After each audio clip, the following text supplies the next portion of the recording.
G'day everyone, welcome to this edition of Addington News. I was about to say the box seat, Darren, because we've just recorded that as well. Last Friday night, absolutely outstanding night here. The Uncut Gems, they've outlived the Jewels, and I reckon we're also pleased that they have. Yeah, look, they're a partnership between Harness Racing New Zealand, Size Stakes Board and the clubs. Races for those intermediate type horses, but gee, some of them are going to be serious open class horses. We had a really good night, turnovers up a couple 100,000. Yep. So pretty pleased with that. We move to this week and the feature races plus next week as well. But you know, the video we're going to leave you with was Tommy Waterhouse winning for Kirsten Barclay.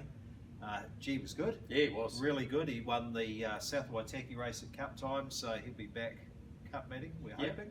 Whether he's in the big dance or one of the other ones and making his way towards that type of class. But he's a good horse. Yeah, he is. And when he rolls those sections, I think he 27 and change was a second last quarter.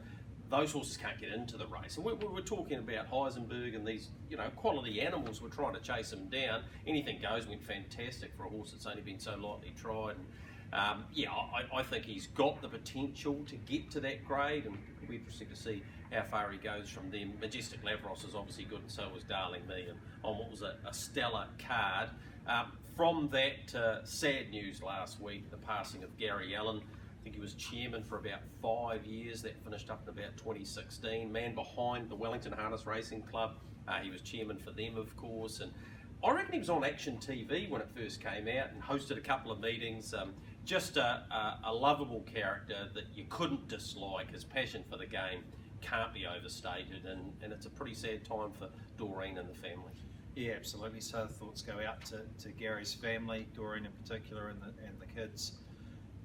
Really passionate person about breeding, racing, administration, volunteer support of various aspects of the industry, and liked to punt. Yeah, he did. So he was everything to harness racing in his life, and he had some good success. And I Johnny, think he won about 150 odd races himself. Yeah, like some really good horses, and that name Galleon, synonymous with Gary Allen. Yep. And Johnny Morrison getting a win at Rangiora the other day with Galleon's ambassador with the black armband on. So thoughts with the family.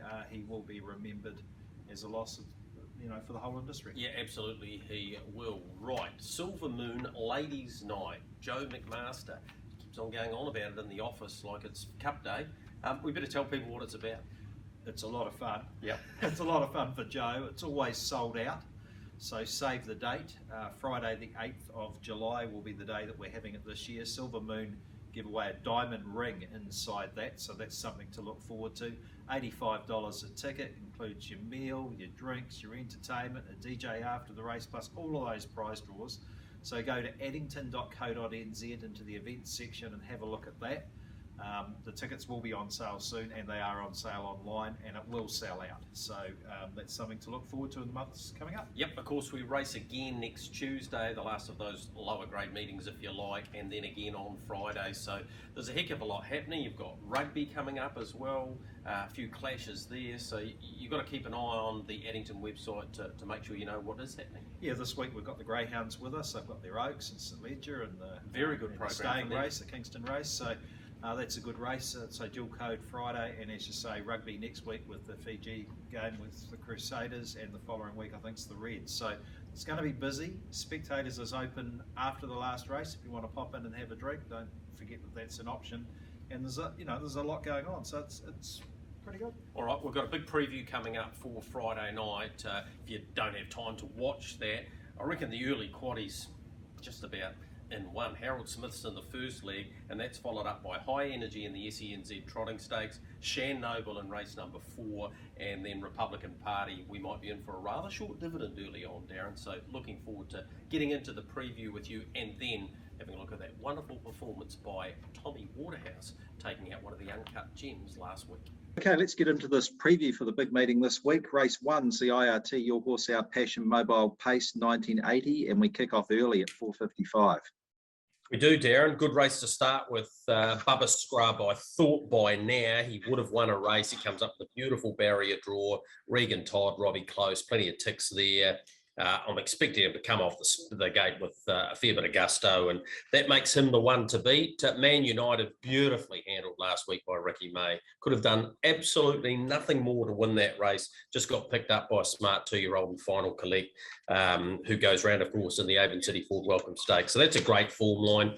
Blair Orange has opted for Shell Shock, who comes up with Barrier 1. Son of Better's Delight on debut for Ken Barron, so respect there. And Bellissimo Acquisto has done nothing wrong in 2 starts today. 4, 8, 1 and 7 in the IRT, the first. Race 2, first leg of the early quaddie. Great supporter of Addington. Paul Renwick Joinery handicap trot, 2600 at 525. Yeah, I reckon he was the original sign on the fence maybe 35 years ago. So you're right, he's been a magnificent supporter. Harold Smith is a horse going through the grades, may even end up in the top grade by the time he really develops, and I think offers first up run with Nathan Williamson back on board, who's had one go, I think, for a win. He's the one to beat for sure. Dubois, I tipped him pretty strongly last week. It actually wasn't his fault. He got banged into and down the back straight, and he had a gallop. He actually had another gallop, which was his own fault. So one of these days he's going to get it right. He had the half ovals on last week. If he does, he's got probably more speed than most in this race. The Bloss, you've always got to respect. She starts off the 10 metres, but only with 2 off the front, and she's drawn out wide. There's 7 off the 10 metres, and then the 3 unruly. She could be in front there, quite conceivably. So I think she's a great top 3 first 4 chance, and Eurocash was good last time. 6, 12, 9 and 8 in the Paul Renwick. Just a note there, number 1, Take After Me, is re-handicapped to 10 metres after winning on Tuesday. So just bear that one in mind as we move through the program. Race 3, we've got a video of High Energy's last win here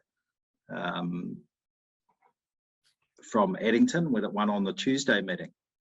Yeah, and look, this was a great performance too, Darren, because at the 800 metre mark, I thought, she's in a power of pain here.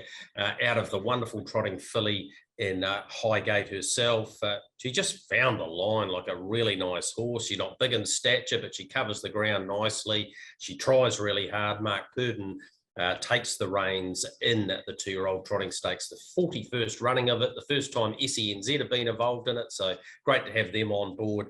Look, she's going to be a short price favourite, but she should be winning on that first up run. Maxwell Edison's the only other winner in the race, trained by John Howe. Thought its performance to win at its 3rd start was very, very good, beating Crackling, who I understand has come out of the race, which is unfortunate. Then you go to the likes of Show No Fear, who also won on debut, so there's actually 3 race winners in it. And then I thought Patrick Swayze's done enough to consider it for a first 4, but High Energy's quality, and I think we'll see that on Friday night. Race number 4 is NRM Restricted Free for All Mobile Pace, 1980. Another small field, but a lot of quality there, and it gets underway at 6:25. Yeah, and Shan Noble will be winning this. He's a really nice horse. He could start in the IRT New Zealand Cup by the end of the year, I reckon. He's developed, and the way he charged home behind Darling Me, who's clearly franked that form since his last performance. Gate 3, Natalie Rasmussen, reckon it'll be in front, reckon it'll win. So it's obviously one of the bets of the night. Heisenberg was much better last time in behind Tommy Waterhouse in a race sectionally he couldn't win. Mickey Mcguire, I reckon, or Mikey Mcguire, I reckon he can actually pick up some money for the Fred Fletcher barn. Actually wasn't too bad at Rangiora last time behind Kiss the Girls. And Warlock, Dance Time, Idealism, they're all first 4 hopes. But if you stand out Shan Noble, he'll be winning, I think. Race 5 is the last leg of the quaddie, Hornby Colour Plus Mobile Pace. Pretty good team out there. 2,600 metres, gets underway 6:55. Yeah, he does a magic job, Nigel Armstrong, and great to have him getting in behind race number 5. For Republican Party wins, I reckon it might be one of the shortest quaddies we've seen in a wee while here at Addington, and he should win. He should win in his first up performance. He comes up with the same barrier with the scratching of All By Myself. He actually comes in 1, and that just means he'll possibly win by more. He's a quality 3-year-old, and he'll be winning this race. Folklore, last start was in behind Darling Me. We know what Folklore delivers when she gets the right sort of run, and inside second row, I think she'll probably get that this time. Follows out Classy Dancer, who I expect to be pretty competitive in this race too. And then Sounds of Cash, who never really has a whole lot of racetrack luck, but if she got some in this, she wouldn't be without a winning chance. But he's a bit of quality Republican Party, and we'll get to see him again on Friday night, and I think we'll see the best of him. Race number 6, time-honoured, Group 2 Avon City Ford Welcome Stakes, 1980 at 7:25. Still a couple of colts in here, Don't Stop Dreaming and Eroda. Greg, this is one of these races that we've had superstars come out of: Tactile, Young Charles, Lordship, Noodlem, Courage Under Fire, Christian Cullen. You know, a wee bit like the galloping saying, stallion making race. Yeah, it is. You know, there's some real talent amongst this field too. Yeah, there is. And of course, the Rolleston Base, I think, have won it the last 8 times. Mark Purdon himself has been involved in 14 winners of this race, and he's driven 7 of those. So it's been a remarkable record. Let's face it, it'll continue on Friday night. Probably with Don't Stop Dreaming. He looks the pick of their bunch at the moment. He's 2 from 2, both at group race level. He would only need to go as well again to be winning this, and Mark takes the reins on the son of Bettor's Delight, of course, bred by Brian West and his stud home Bloodstock team. 5 on top, Final Collect out of Collectible. This one was excellent on debut. The way he found the line, he probably shouldn't have picked up Man United, but he did. He comes up with barrier 1. Natalie's driven the winner of this race 3 times, and she'll give him every possible from there. Vinca B, the son of Vincent, I thought he was excellent when 3rd and behind Don't Stop Dreaming in the kindergarten. Doesn't need to lift to, well, actually it was in the classic down there in Invercargill on their Diamonds Day. He wouldn't need to lift much off that. With Style, found the line strongly, and behind Final Collect, a horse that I think will only improve with racing. 5, 1, 2 and 3. In the Avon City Ford, I think they've sponsored this race maybe the last 10 or 11 years, Darren, and they've sponsored the Avon City Ford New Brighton Cup for about 30 years. Yeah, just one of the tremendous sponsors at Addington, and we're going to welcome them on course. It's, of course, been very awkward over COVID to have a whole lot of people on course, but they've got a good team upstairs this Friday night, so we're looking forward to that. Race 7 is the first leg of the Lake Quaddie. The Macmillan Equine Feeds Mobile Trot, 1980. Yeah, great to see Majestic Lavros back in winning form last time. I know Derek Jones was thinking that might do him. We'll put him aside and set him for some of those spring features, but he's here again this week, so he must have come through it well. That'll make him pretty hard to beat in this one. Win number 8 last time, and he did it in good style in what was a hot field. The Dominator, expect him to come off the gate. We know his modus, it is to get in the forward position, and if he gets somewhere near the lead, he's a great top 3. Absolute lock first 4, I reckon. Heavyweight Hero, Carter Del Getty to drive. So that's an interesting drive there for him, for the Bob Butt team, who, of course, is not driving on Friday night.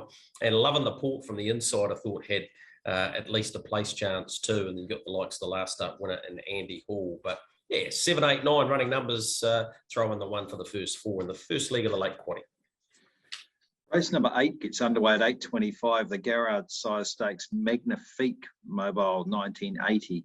This is actually the holding placer, place of the Sire Stakes final, which will be for the 3-year-olds next year. Of course, we've already run that at Cup Meeting this year with the same pool of horses. So this is a one-off race, if you like, that the Sire Stakes Board and Harness Race New Zealand have put on for these horses in place of where their race would normally be once we get into the rhythm of the new program. So it's which is taking a bit of doing, Darren. It is, not only for you and I, but for the trainers out there too. Yeah, and it'll take a wee while to settle in, but it's a small field, but 50,000 up for grabs for these horses that have made their payments. Yeah, Sandwave, of course, is all the form on the board, and he won the Supremacy well leading, which is not really his go in life. I'm not so convinced he should be favoured. He's come up $2.50, and I reckon by the time they jump in this, things might have changed a wee bit. The Purdon Cullen team have Lockhart Shard, Cyrus and O'Need Mickey, and the latter pair are the 2 I think will give Sandwave plenty to think about. Cyrus has barrier 3, so he has an advantage there. O'Need Mickey's only had the 4 starts. He got beaten last time, but he did a bit of work in it. It was in a race won by Franco Norton, who was beautifully positioned throughout, having come off barrier number 1. So I reckon O'Need Mickey and Cyrus will take some beating. They really will. Sandwave's the obvious threat to them. Invitation Only is a handy type of horse. I'll go 5, 3, 6 and 2, but although it's a small field, it's a pretty intriguing race. Yeah, it is. Race number 9, the Heather Williams Memorial Mobile Trot. This is the trophy and the rug that Lex Williams has provided in memory of his wife, Heather. It was run for the first time last year, this race, and Splash Cola was successful on that occasion.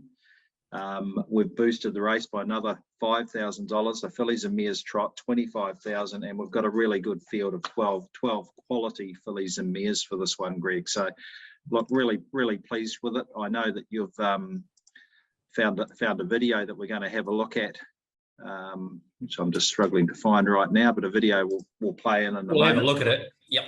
And it was the Majestic Lavros win last time because Time Up the Hill and Gold Chain came out of it. But to Lex Williams, who will be on course, Heather will be looking down. She'll be very proud of this race. Of course, One Over Kenny, their great trotting mare, amongst a whole lot of other horses that they've raced. So pretty special race for them, and it's a deep race.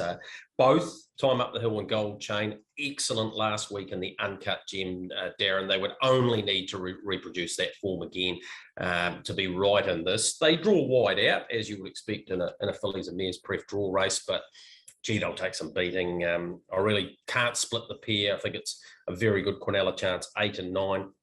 The horse that can upset them, has had absolutely no luck at all, is I Dream of Jeannie. Came out last week, and that was in behind Will Angus Ladd, just got too far back, made up a lot of ground. Comes up with barrier 5, has won from the mobile before. Joe Herbert takes the reins again. I reckon it potentially can provide the upset. Certainly will aid first 4 and trifecta players. And Martha Stewart's just a great story. Ian and Jason Thomas do a magic job with her. She's got good early gate speed, 1980s right up her alley, and she deserves a shot at a race like this. This is the race from last week that we can just have a look at as they're coming down the straight.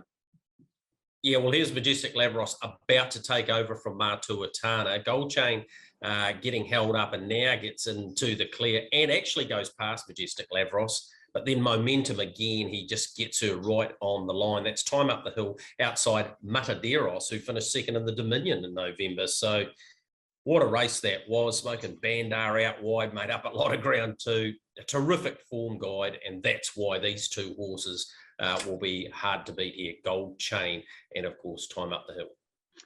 The last race, as it normally is, the First Direct Taxis mobile pace, 2,600 at 9.25. Yeah, the Ranger's done a good job, hasn't he, for Bob Butt? Colin Philippi takes the reins in this race, and first up win was excellent. Beat Swaggerman, who subsequently come out and won, then has gone 2 good races since. I think he'll go a great race here too. So I'll go with the Rage on top of Mitzi Gaynor, who was great, wins second in behind Invitation Only, who it's her stablemate rather, and then came out and won really nicely. Should show the same sort of gate speed again and therefore be in the fight throughout. This one here is over the 2,600 metres, so a slightly different concept for her, but in saying that, she should get a great run. Roll Your Own will be in the finish here, racing really well without a whole heap of luck for Grant Payne, so give it a good chance. And Serious Moonlight has serious gate speed, follows out Emma's Boy. Might not be the most ideal position to be in, but is racing really well, Serious Moonlight. So I give it some sort of chance. 6, 3, 7 and 10 to wrap up what looks to be an excellent program on Friday night. Yeah, we're going to leave you with a video from last week. Some exciting racing right across the board. It will be again. Spectators will be open after the last race if anyone wants to pop in and continue celebrating or commiserating, whatever the case may be. We've had a few in there the last couple of weeks, and that's just starting to pick up as well. So look, we're looking forward to seeing everyone on Friday night for what is a really, really good race meeting. Back straight quarter, Tommy Waterhouse for home. Anything goes off his back, then Dance Time. Got You Covered in Heisenberg. Tommy Waterhouse, 150 to go, lifting. He's getting away from Anything Goes. Running on, then Got You Covered from Heisenberg, but it's Tommy Waterhouse. Anything Goes is a length away. Tommy Waterhouse Tommy Waterhouse, what a win. Beats Anything Goes. Third across, Got You Covered, and then came Heisenberg, Serge Blanco, Warlock, Samstown, Idealism, Henry Hubert, Dance Time, and Sugar Me.